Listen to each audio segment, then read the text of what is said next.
Unlicensed games for Nintendo systems have an interesting history, often reflecting battles over Nintendo's strict licensing policies and creative ways developers bypassed restrictions. Here's a timeline of notable moments in the history of unlicensed Nintendo games.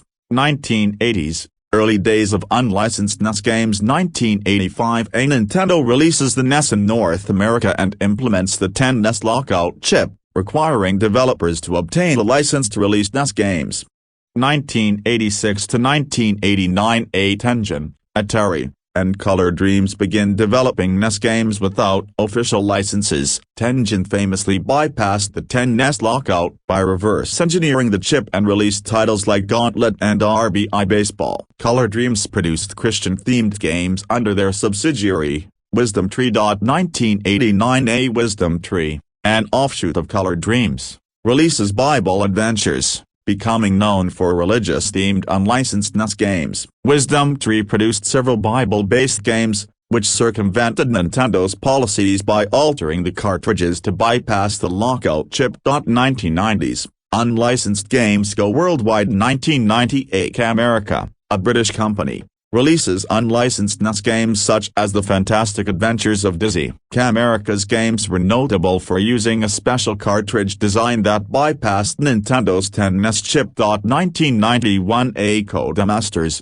the creators of Micro Machines and Dizzy, partnered with Camerica to release more unlicensed NES titles in unique Switch cartridges, allowing multi-region play. 1993, a Nintendo moves to the Super Nintendo, and with it, the stringent lockout methods increase. Unlicensed games remain mostly absent on the SNES due to tighter security. 1995, a Super Noah's Ark 3D is released by Wisdom Tree, bypassing SNES security with a piggyback cartridge mechanism, where the player inserts an official game on top of the cartridge to make it work.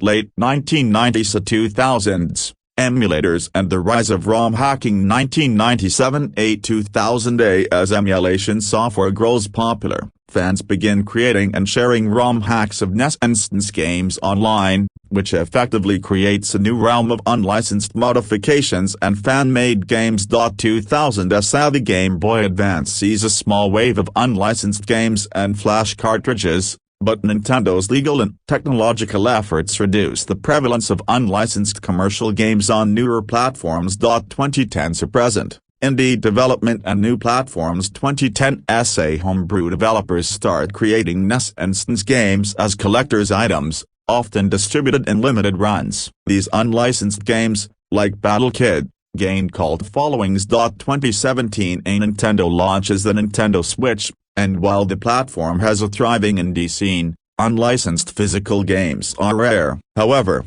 ROM hacks and fan-made titles for retro Nintendo consoles continue to be popular in online communities. 2020, modern tools and platforms allow fans to create high-quality ROM hacks, translations, and fan games for the NES and SNES, with physical cartridge releases for collectors.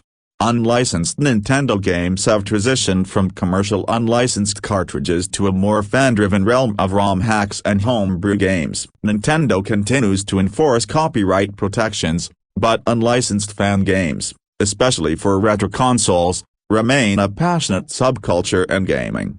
4.